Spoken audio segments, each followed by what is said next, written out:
At this very moment, a humanitarian crisis is silently unfolding in America as 42 million people have suddenly had their food assistance snap cut. As policy decisions and political stalemates create a colossal void in social welfare, millions are driven into hunger. An estimated 42 million Americans overnight lost essential support. They were thrust directly into food insecurity. And do you know who stepped in to fill that void? It was the churches. The United Methodist Church, UMC, immediately took action, launching emergency funds to feed their neighbors. But the most important aspect is their motivation. They acted not for political reasons, but due to a theological imperative. They directly quoted the words of Lord Jesus from the book of Matthew. "For I was hungry, and you gave me food." This act is not merely charity. It unveils a profound narrative concerning justice, indifference, and social responsibility within ancient religious texts. Today we shall delve to the very root of this imperative, from Matthew to Amos. Why must they act thus? What did the Lord command? What has transpired in the past? Please like and subscribe to embark on this journey. Now let us meticulously examine Matthew 25:31-46. This is the parable of the sheep and the goats. What is the setting? It is the final judgment, when the Son of Man sits on his glorious throne and divides humanity into two groups. What is the sole criterion for separating the sheep, the blessed, and the goats, the cursed? Not ritual, not theological knowledge, not even a declaration of faith. These are truly astonishing. Judgment is based entirely upon specific acts of compassion, or their absence. To feed the hungry, give drink to the thirsty, welcome the stranger, clothe the naked, care for the sick, and visit those in prison. The core of the narrative lies in the phrase, "Inasmuch as you did it to one of the least of these my brothers, you did it to me." This detail elevates hunger relief from mere charity to a Christological act. It establishes a profound theological identification. Christ embodies and conceals himself within the hungry and the thirsty. Therefore, to ignore a person standing in line at a food bank, within the framework of Matthew 25, is to ignore and fail to recognize Christ himself. This is a thought that overturns everything, is it not, friends? Another crucial aspect is the surprise of both groups. Both the sheep and the goats ask, "Lord, when did we see you?" What does this reveal? The nature of the action is more significant than the conscious motive. The judgment is not based on whether they knew they were serving Christ, but simply whether they responded to the basic human needs directly before them. And this, dear friends, is the most dramatic point of this passage. This parable issues a stern warning about the sin of omission. The group on the left, goats, are not condemned for evil deeds they committed. They are not accused of oppression or theft. They are condemned for the good deeds they failed to perform. They are condemned for indifference. When confronted with need for "I was hungry," they did nothing. In my view, this is a direct and powerful warning. It targets any individual, organization, or even government that ignores the long queues for food and chooses not to act. The judgment in Matthew 25 is about indifference in the face of suffering. But the New Testament does not merely halt at judgment, it also points to a way of action. I invite you to follow the next section.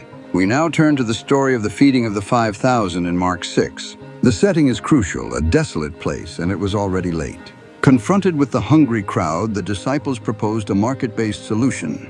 Send the people away, so that they may buy something to eat. Essentially, they proposed a solution that shirked responsibility. What was Jesus' response? He issued one of the most radical economic commands. You give them something to eat. This was a pivotal moment. He shifted the burden of responsibility to his own community. He rejected the notion that the hungry should resolve their own issues. The miracle that followed was not the creation of food from nothing. He began by asking, "How many loaves do you have?" He took what they already possessed, 5 loaves and 2 fish, a resource clearly insufficient. After giving thanks, he gave them to the disciples to distribute to the people. This is highly practical. It establishes an enduring model for the church. The church's task is not to await miraculous intervention, but rather to bring its resources, however meager, for God to multiply, and then to actively manage their distribution. The response of the UMC today is precisely an action in accordance with Mark 6. They take their resources, funds, and initiate the process of feeding. Next, if Matthew 25 condemns the sin of omission, the parable of the Rich Man and Lazarus in Luke 16 focuses on the sin of systemic indifference. A luxurious rich man and a beggar named Lazarus lay at his gate. This physical proximity makes the economic contrast even more tragic. What was the rich man's sin? Scripture does not state that he exploited or beat Lazarus. His sin was more subtle. He did nothing. He had lived with the presence of extreme suffering right at his doorstep for so long that Lazarus became invisible to him. His sin was absolute indifference. The gate in this story is a powerful symbol. It represents a physical and social separation. What, in your opinion, are these gates in our society? The contemporary context of government shutdowns and snap cuts is creating a systemic gate. Policy decisions are made in places far removed from the queues for food. This parable warns that judgment awaits a society that isolates itself from the consequences of its policy decisions. Finally, the parable of the Good Samaritan, Luke 10, addresses the question, who is my neighbor? This is a question intended to limit the scope of responsibility. Whom must I help and whom may I ignore? Two respected religious leaders, the priest and the Levite, avoided and passed by on the other side. The only one who stopped was a Samaritan. To the Jewish audience, Samaritans were religious, political, and ethnic enemies. After recounting the story, Jesus inverted the question. He did not define who the neighbor was. Instead, he asked, who proved to be a neighbor to the man who fell into the hands of robbers? This is truly profound. Responsibility is not determined by the identity of the recipient, but by the action of the giver. The neighbor is not someone near you. The neighbor is someone you choose to draw near to and assist. In the context of a deeply polarized America, this parable serves as a direct rebuke. It argues that political disagreement is no reason to pass by on the other side when 42 million people are left half dead. The New Testament is indeed powerful.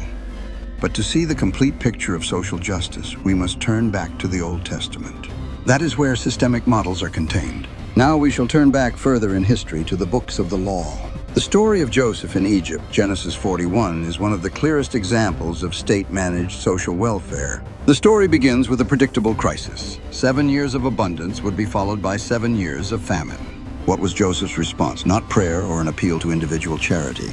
As a government official, Viceroy of Egypt, he implemented a comprehensive national public policy plan. This plan included contingency planning, systematic taxation collecting 1/5 of the produce, infrastructure development, national storehouses, and centralized distribution. This story presents a theological model where God's providence operates through an efficient and far-sighted government. In my opinion, the Cut and the Snap program is a modern version of the Joseph model. Viewed through this lens, government shutdowns and snap cuts are not merely political failures. It is a theological failure in stewardship. Beyond Joseph's centralized model, the Mosaic Law Torah also established decentralized welfare mechanisms. That is the Law of Gleaning, Leviticus 19. The law stipulates, when you reap the harvest, you shall not reap to the very edges of your field, nor shall you gather the gleanings of your harvest. You shall leave them for the poor and for the sojourner. It is important to understand this is not charity. Charity is giving away what is yours. The Law of Gleaning stipulates that the corners of fields and the fallen grain did not belong to the landowner in the first place. They belong to the poor. This is an economic right protected by law. This is wonderful. It also preserves dignity. The poor did not have to queue for handouts. They labored to gather their own food. If the Law of Gleaning was decentralized, then the law of the Third-Year Tithe, Deuteronomy 26, was an institutionalization of social welfare. This law stipulated that every 3 years, 10% of the produce was not to be brought to the central temple, but was to be kept within local communities. This produce was to be allotted to the Levite, the stranger, the orphan, and the widow. This was a systematic, periodic, and mandatory wealth redistribution program, a type of tax. It was specifically designed to ensure food security for the most vulnerable groups. The stated goal was to eat their fill, not merely to survive. You and I can see this is the closest biblical precedent to a national program like SNAP. The termination of SNAP benefits is a direct violation of the spirit of this law. But what happens when these just systems fail or are distorted by greed? This is when the prophetic books raise their powerful voice of critique. The prophet Amos, writing during a period of superficial economic prosperity, was the most acerbic voice. He did not merely condemn wealth. He condemned wealth acquired through oppression. He condemned the elite because they sell the righteous for silver and the needy for a pair of sandals. They trample the heads of the poor into the dust of the earth. In Amos 4, he calls the wealthy women cows of Bashan, those who live in extreme luxury. And here is the crucial point. He directly connected their luxury with the suffering of the poor. Wealth and poverty are not two parallel, unrelated conditions. They are causally linked. The luxury of one group is funded by the impoverishment of another. In my opinion, the prophets were not only concerned with famine relief, they were concerned with critiquing the systems that caused famine. If Amos were to look at the contemporary context, he would not merely praise the UMC for filling the gap. He would stand before Congress and ask, why were they hungry in the first place? Who benefits from the political system that cut their benefits? The prophet Isaiah 58 goes even further. The people complained that the Lord did not respond to their worship. Why have we fasted and you do not see? The Lord's answer was a strong rebuke. He declared their worship hypocritical. Why, on the day of your fast, you still pursue your own business and oppress all your workers? After that, the Lord redefined the true worship he desired. Is this not the fast that I choose? Is it not to share your bread with the hungry and bring the homeless poor into your house? Isaiah 58 argues that religious practices are meaningless if they exist alongside indifference to social injustice. The act of sharing bread with the hungry is not an optional outcome of faith. It is the fundamental act of faith that the Lord requires. The prophet Micah 6:8 concisely summarizes the entire requirement of God in one verse. And what does the Lord require of you but to do justice mishpat, and to love kindness? He said, this is the key to the entire matter, my friends. This verse presents a perfect balance. Justice mishpat. This refers to justice, structures, laws, and systemic fairness. A well-functioning SNAP program is an act of mishpat. Kindness, hesed. This refers to mercy, compassion, individual goodness. The UMC's emergency funds and the work of food banks are an act of hesed. The contemporary context reveals a severe imbalance. Justice mishpat, in the form of the SNAP program, has failed due to political stalemate. This failure has forced mercy hesed, in the form of churches and nonprofit organizations, to operate at full capacity to fill the void. But Micah 6:8 affirms that the Lord requires both. A society that relies solely on mercy without justice is insufficient and unsustainable. The current crisis is, in essence, a failure of justice. In the New Testament, the Epistle of James offers the most pragmatic critique of faith without works. He presents a scenario. Suppose a believer is without food and clothing, and if one of you says to them, go in peace, be warmed and filled, yet you do not give them what is necessary for their body, what good is that? His declaration is unequivocal. Thus also faith by itself, if it does not have works, is dead. According to James, authentic faith is a tangible, concrete action.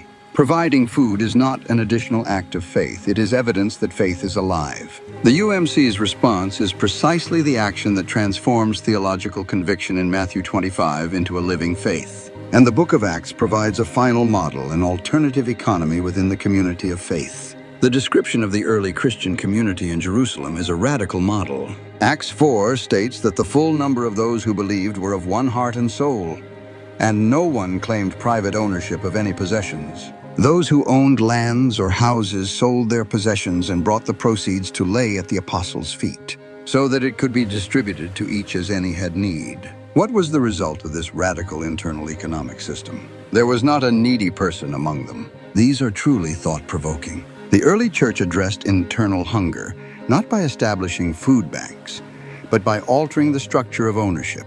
It poses a challenge to us today, not merely asking how much we give, but also how willing we are to restructure our communal life to address lack. So, after traversing this journey, what have we learned? The lesson is that the Bible provides not just one, but numerous models for addressing hunger and poverty. 1. Individual charity. Matthew 25. The fundamental moral responsibility when encountering the suffering. 2. Community responsibility. Mark 6. The role of the faith community in distributing resources. 3. Decentralized economic rights. Leviticus 19. The right to labor and sustain oneself with dignity gleaning. 4. Structured governance and social welfare. Genesis 41. The state's responsibility in planning, taxation, and wealth redistribution. 5. Prophetic critique. Amos, Isaiah 58. The imperative to denounce systems that cause poverty through oppression or indifference.